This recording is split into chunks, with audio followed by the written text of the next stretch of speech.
Learning to work on your own bicycle can be described as a journey. It's a journey of learning, it's a journey of experience, and it's a journey of building your toolkit. In this video, I'm going to show you how to build your own home mechanic workshop and which tools to buy. Now, you can go out and buy complete toolkits by companies like Park and Pedros. They start around a couple $100, maybe $250, and they can go all the way up over $6,000. So that's one way of doing it. The other way is to just kind of build it a little bit at a time.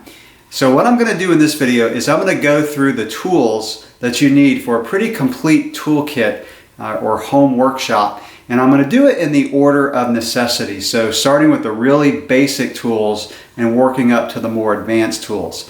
Another way of building your own toolkit is to do it on an as-needed basis. So if you're trying to tackle certain jobs like changing derailleur cables, things like that, you'll go out and get the tools that you need for that specific job. But I'm going to start by going over the basic tools and going all the way down to some pretty advanced tools. And I did make a video also on what to carry on a bike ride, and you may want to refer to that for some basic tools that you need to carry every time you ride. So let's start with the basics for your home workshop. The first is going to be a good floor pump. Now yes, you can just grab the mini pump that you should carry when you ride and use that, but these are really not designed for filling your tires on a daily basis. They take a lot of strokes to get your tires pumped up. So I would recommend getting a good floor pump, and don't cheap out on your floor pump. Get a good one. Again, companies like Park make good ones. This is one made by Giant. It's called the Control Tower. I won a couple of these in some races, and this has been a really good pump. Now I would also recommend getting one with a gauge on it, and make sure you get one that does Presta and Schrader valve. Even though Presta is what you're going to use most of the time, it's nice to be able to do Schrader as well. Also a good company that I like is Lezyne, or Lezyne, however you want to say it. They make some pretty good quality pumps as well. So a pump is a number one necessity for having in your workshop. Another thing that you're going to need is a really good set of Allen wrenches or hex wrenches. This is one that I like because they're separate. Almost, I would say probably 60% or more of the work that you do on a bicycle is done with an Allen wrench. So get a good set. Now, I would recommend getting ones with the ball on the end so you can kind of do it at angles. Now, you can't use a lot of torque when you use the rounded end, but you can angle the wrench, which is really nice. And then on the other side, it's got the just the standard end without the ball. Park also makes one with the triangle type. It's got 3 Allen wrenches, and it's usually a 4, 5, and a 6 millimeter is what you're going to need. And by the way, you do need a metric Allen wrench set, not an English, because most bicycles use metric. So a good set of Allen wrenches. Now, when you're building your kit, you can, if you want to use your multi-tool again that you should carry on every ride, you can do that. But since you do so many things with Allen wrenches, get a good set. And then you're going to need a set of tire levers for taking your tires on and off the bike. Now this is again something that you would have in your toolkit that you carry with you on every ride. So you could use those, but it's kind of nice to have an extra set sitting around in your garage. Moving on down the list, the next thing I would recommend buying is a good torque wrench. This is a Park TW5. This one goes up to 15 Newton meters, which is the one that I would recommend buying at first. Now, if you buy a torque wrench, you're probably also going to need a set of Allen wrenches that go on sockets. And because that's what most torque wrenches use, is to be able to put a socket on there. And again, metric. And this is a Craftsman, and I would recommend going from around 4 millimeters, maybe 3, up to about 10. And so you're going to need the socket. Now, this is the kind that actually bends a little bit, or some of them click when it gets to the proper torque spec. That's the one I would recommend buying. I have another one that I use for higher torque specs. This one goes up to 70 Newton meters, and this is the one with the gauge. And so you have to watch the gauge. These can be hard to use, especially if you're working at some weird angles. So if I got one of these again, I would get the kind that clicks. So you may need to get a torque wrench that goes higher than the 15 Newton meters, but this is the one that you're going to need for stems and things like that, where there's a lot of carbon. Torque wrenches are important not necessarily for under tightening at times, but also for over tightening. It can be easy to crank down on a bolt on a stem, for example, that's only rated to 5 or 6 Newton meters, and you can over tighten it, and you can crack some carbon if you do that, if you have a carbon steer tube or something like that. Next, I would recommend a dedicated chain cleaner. This is the kind where you dump the solution in. You can use a regular brush on a chain. They make gear brushes that you can use, but I like these for cleaning the chain because keeping your drivetrain clean is really important. And you just put it in there and spin the chain backwards and it gets the chain clean. So these are real nice. Next, a set of metric open-ended wrenches. If you have a tool shop already, you may already have these, and you're going to need ones that go down to maybe 7 millimeters up to 17, 18, 19, around there. 10 is a really popular size on bicycles. 15 is a popular size for pedals.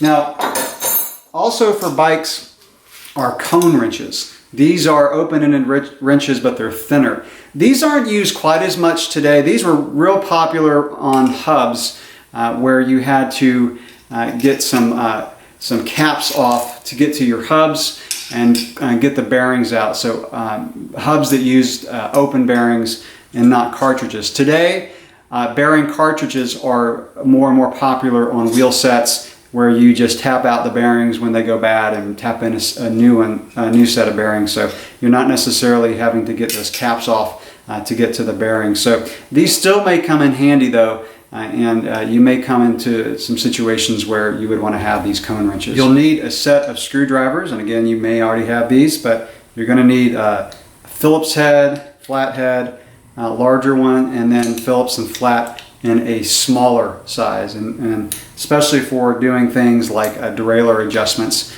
use a smaller screwdriver. So get a good set of screwdrivers. Next, I'm going to recommend a Park chain checker or another brand type chain checker. This is a Park CC2. This is something that I use a lot. Don't go by time when you look to see when you should change out your chain. I've had chains stretch out in 2 or 3 months. I've had chains last a year. The only way to really tell how a chain stretches out is to use a chain checker. And so this is something that I highly recommend. And you've seen me use this in some of my other videos if you've watched other ones on my channel. A basic tape measure is nice, and I like one that has metric and English. Again, you may already have one of these. One thing that I use a tape measure a lot is to check my saddle height. I'm real particular of the saddle height, and I write down my saddle height. And so if I have to take my seat post out, or if I go somewhere and get a rental bike, I like to know exactly what my saddle height is so I'm not just guessing once I find out where I like my saddle. A digital pressure gauge is really nice, especially if you use different pumps. So you may use a mini pump, you may use a floor pump. I find that on mountain bikes, tire pressure is even more crucial than on road and cyclocross bikes. And you may go out and ride and for certain types of conditions in terrain, like a certain tire pressure, and you can write that down. But having one gauge that you use, even, I told you that I want a couple of the giant floor pumps. Even gauges among the exact same floor pump can vary by 2 or 3 psi. So the only way to really get it nailed down is a digital pressure gauge like this. Next, I'm going to recommend just a set of needle nose pliers and just various jobs you may need to grip things, or some regular pliers, not needle nose, are handy to have for certain jobs. You'll need a patch kit. This is again something that you're going to carry with you on every ride, but when you pick some up, just grab a couple extra for your workshop. It's nice just to have it sitting there in your toolbox. This kind is the glueless one, which for tubes is what I would recommend. It's just you peel it off, stick it on the hole, and you're done. If you ride tubeless mountain bike tires, eventually you're going to come to a point where you puncture the tire and the stands fluid or whatever fluid you use is not going to seal it up. And then you would have to go in from the inside and patch the tire. And if you do that, you're going to need the kind that has glue, and then you put a patch on. And by the way, stands website has a real good tutorial video of how to patch a tire, and so I'd recommend watching that whenever you do come to that. But you're going to need a glue patch kit for that. You're going to need a chain tool eventually, and I like having a dedicated one. Now, on your multi-tool that you carry with you when you ride, you may have one there, and since a chain tool is not something you use very frequently, you can get away with using this, but a dedicated one is going to be easier to use. You can see how big this handle is compared to a multi-tool, and so this is going to be a lot easier to use.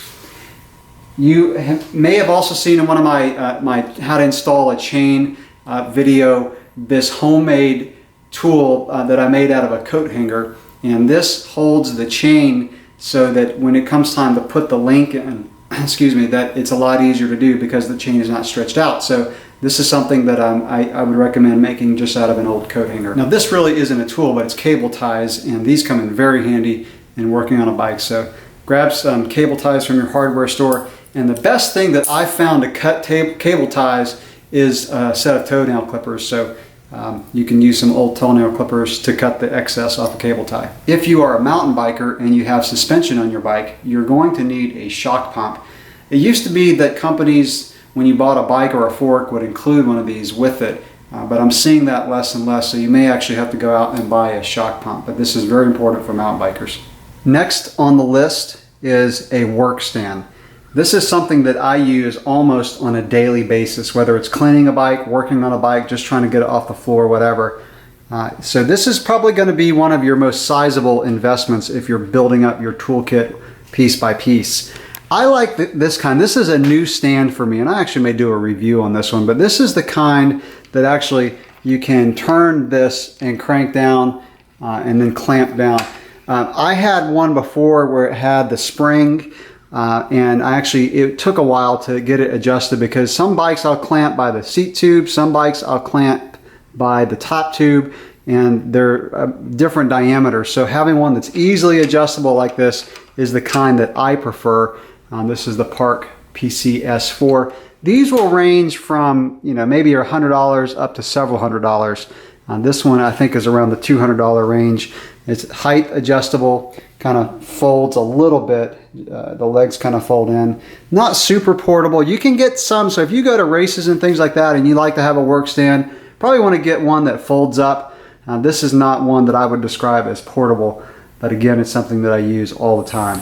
You may have seen this in my bike cleaning video, but an air compressor is something that I use for quite a number of applications. I use it for obviously installing tubeless tires, for drying off the bike after I clean it, and for cleaning other parts. If you get one of these, get the nozzle like this where you can jet air out to dry off things or clean things out, and also get the tip that you can use for filling tires. And if you do press the tires, you'll need to get the little adapter that screws onto the Presta valve so that you can use this tip to fill the tires. Now we're going to get into some more advanced tools, and first on this list are going to be tools that remove the cassette from your bike, so the sprocket on your bike. And you're going to need a lock ring tool, and this is one that has a kind of a thing that goes through the axle, which is what I recommend. It just holds it into place better. So this is to remove the lock ring from the cassette. You're also going to need an adjustable wrench to hold the lock ring tool, and you probably already have an adjustable wrench somewhere lying around your house. And you're going to need a chain whip. Since there's a freewheel in your rear hub, you're going to need a tool like this, a chain whip tool, to hold that cassette into place as you loosen the lock ring. Now I do have a video on how to remove and install a cassette from a bicycle, and that video will show you how to use these tools, so you may want to watch that. Next, I would recommend a good set of spoke wrenches, so for truing wheels and for building a wheel. I've actually never built a wheel from scratch, but you're going to need at least a set of spoke wrenches to true your wheels. These can also be used to remove valve cores from like stands, valve stems, and so a spoke wrench comes in handy for that as well. A set of picks can be useful for certain jobs, especially for getting O-rings out of things. If you do your own fork maintenance or shock maintenance, you can use these to get to certain picks. I've even dropped things down in a frame or trying to fish wires through a frame or derailleur cables. You can use these little picks, And these have different kind of tips, as you can see. And these are made by Craftsman. And so this is something that I would recommend getting somewhere along the line of building your toolkit. This little tool is a Park CNW2. It's to hold the back of a chainring bolt. If you've ever tried to loosen or tighten a chainring bolt and it spins on the back side, this is the tool that holds it into place. You can use a flat blade screwdriver, but that is not the most secure. You can strip that bolt. So this is a cheap little tool that comes in handy for holding those chainring bolts into place. You will eventually need a set of cable cutters for cutting derailleur cables and brake cables. And I would recommend getting the one that cuts the inner wire. In other words, that little metal wire that goes inside for mechanical shifters and brakes, and also one that cuts the outer wire. And so again, this is something that you'll eventually need in your workshop. Next up in the more advanced toolkit would be something to bleed your brakes. The Shimano brakes use mineral oil, and I like this funnel. And again, I have a video that shows how to do this, but this comes with a little plunger that you can stop up the whole base and everything like that. Now, if you use Avid brakes, you may need to pick up the syringe kit. Avid makes a brake bleeding kit that has 2 syringes. But for the Shimano, I use the gravity method and just use this funnel. Now we'll get even more advanced by talking about tools that install and remove bearings. If you have a bike with an external bottom bracket like a Shimano, you'll need a tool like this that will actually go over that bottom bracket and remove those. Now, Shimano cranks also have a little cap on the non-drive side, and they make a little tool. This is a cheap little plastic tool that comes in very handy for getting that cap out. This particular tool, the Park BBT9, actually has that on the end, so it's kind of a 2-in-1 tool, which is nice. You can also get the kind of bottom bracket remover that's by itself. It's a little bit smaller, so either one of these will work. For getting bearings out that are pressed in, for example, a head tube or a bottom bracket area, you'll need something like this that goes in to the shell, like the bottom bracket shell. So what you would do, so if you're trying to remove this bearing, you'd actually put it in this way. It's going to hit the edge of the bearings, and then you would tap it out with something like this soft mallet. So you would tap on the end here and get those out. Now, the reason I have 3 of these is because there's different size bearings. For example, head tube bearings may be different than the bottom bracket bearings. So depending on the size that you're going to be working on will depend on what type of tool you need. I actually have 3 of these to cover pretty much the whole spectrum of bearings that need to be tapped out. If you're removing bearings out of hubs and out of frame pivots, you're going to need something like a set of punches. Now, you can use a screwdriver, like a good flat blade screwdriver, to tap those out, but having a dedicated set of punches I think works a little bit better. Again, this is something that you would tap out with a soft mallet. For smaller cartridge bearings like this that go in frame suspension pivots and also in hubs, you're going to need a small bearing press, and these come with all kind of different adapters for different size bearings. For example, for this 6902 bearing, it fits right inside that bearing, so you don't have any play when you're pressing in the bearings. So again, small bearing press for the smaller cartridge bearings. For larger bearings that are pressed into head cups and bottom brackets, you will need this larger size bearing press. So this is, again, one that goes through either the bottom bracket shell or the head tube, and you just press in the bearings. A truing stand is something that can come in handy if you've got to true a wheel.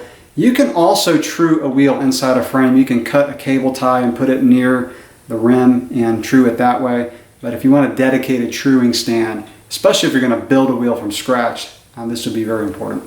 Now let me show you a few tools that would be used if you want to cut a steerer tube of a fork. So if you buy your own fork and you want to cut it to install in your bike, you're going to need a couple of these. One, if it's an aluminum steerer tube, you can use a standard tube cutter that you can pick up at a hardware store, where you just kind of go around and tighten this a little bit every revolution. So you can cut an aluminum steerer tube with that. If you're going to be cutting a carbon steerer tube, you will need a cutting guide. So this is a threadless cutting guide. This is the Park SG-6, and this you would put over, and then you would use a hacksaw and put it in there to get an exact cut. So again, don't use a tube cutter on a carbon steerer tube. If it's an aluminum steerer tube, again, you're going to have that little star net that goes inside. It's actually called a star-fangled nut. But this is the star nut setter. So you would thread the star nut onto here, take a hammer, and tap that down inside the steerer tube to set that perfectly down inside the tube. And so again, that's for the star nut. I do not have what's called a crown race setter or crown race remover. Those are some pretty expensive and very specific tools that aren't used very much. And the crown race is that little race that sits on the top of a fork that the headset bearings sit onto, and that usually has to be tapped down onto a fork and also has to be removed with a specific type remover. And I don't have those, but if you want to get very, very advanced, you could pick up those. Again, they're very expensive, and I just use those at the bike shop. Let me just mention a few other random tools. This is one that actually can take the ding out of a rim. This is called a rim wrench. And so you can actually, if you ding a rim, in other words, didn't have enough air pressure in your tire and you hit a root or rock and dented the rim, this can sometimes get the dent out. Another random thing that's nice to have in your workshop is a scale. This is one that just goes in my work stand. And not a necessity, but it's always nice to know how much your bikes or components weigh. And also, this is not used very often, but if you have an old style crank that presses onto the shaft of your bottom bracket, this is a crank puller.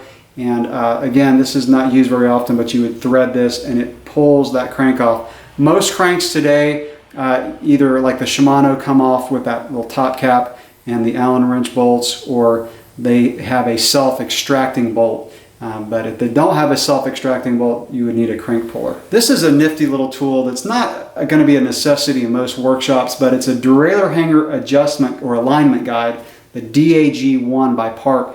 And if you ever bend the derailleur hanger, you can thread this into the derailleur hanger. Actually, you have to remove the derailleur first. It's real quick. And then you would go around the rim, and I'm not going to show how to use this, but this would actually straighten the derailleur hanger. So this can come in handy. And I actually keep this when I travel and when I go on mountain bike trips. I keep this in my toolbox because sometimes you're going to bend that derailleur hanger. It's nice to have. And let me wrap up the video with some grease and cleaners and lubes and things like that I would recommend. And I'll start off actually with not a cleaner or lube, but this gear brush is very handy to have. This is one that can clean your cassette, your chain rings, and even the chain if you don't have a dedicated chain cleaner. It also has a side that cleans inside the teeth of a cassette. You're going to need some chain lube. Obviously, I lube my chain every ride or every other ride. So something, I don't like the wax-based ones. Those come off too quickly, but I like things like Pro Gold or this Rock and Roll lube. I like spray lube for things like derailleur, so have some of that. Rubbing alcohol I use all the time for cleaning, degreasing, especially getting brake rotors and things like that clean. Stands, no tube sealant. If you run tubeless, this is obviously a necessity. I also like this injector. If you want to add some stands fluid very quickly without having to remove the tire, you can just remove the valve core. Again, with a spoke wrench will work to get that valve core out, and then you can just inject it in there. You can even measure out kind of exactly what you need to put in that tire. Some biodegradable degreaser. I use this for cleaning my cassette and chain and things like that. This is a concentrated, so I actually dilute this a little bit. I use about half of this and half water in my chain cleaner. For grease, if you use carbon, you need a fiber-specific type grease. And to give you an example, I had a carbon seat post that was creaking inside a carbon frame, and I put some of this in it, stopped the creak immediately. Some other type of grease is important. I put a dab of grease on all of my bolts before I put them back into the frame if it's not a carbon frame, or usually actually even the carbon frames have an aluminum type hole for the bolts. So I put a dab of grease on bolts, obviously for open bearings and things like that. WD-40, I do not recommend ever using this on a chain or as a lube, but it is nice to get some rust out of bolts. And also if you have an aluminum frame, an aluminum seat post, and it creaks, WD-40 I found works the best. So you just spray a little bit inside the frame or on the seat post. And finally, brake clean. If you ever have to patch a tire from the inside, if you're running tubeless and you got to patch the tire, not the tube, but the tire, you can clean the inside of the tire really good with brake clean. This will also clean brake rotors and things like that. So there you go, tools of how to build your own workshop. Now, I've been building my workshop for over 20 years and accumulating these tools over a long period of time. So I've obviously showed you a lot of tools, but it did take me a while to build these up. I'm going to follow up this video with one that talks about kind of, you know, some tips and tricks of working on bikes, but more kind of an encouragement video for those of you who are starting this journey on working on your own bike. And I'll share some of the stories that I've had and how I've learned to work on bikes. So thank you so much for watching.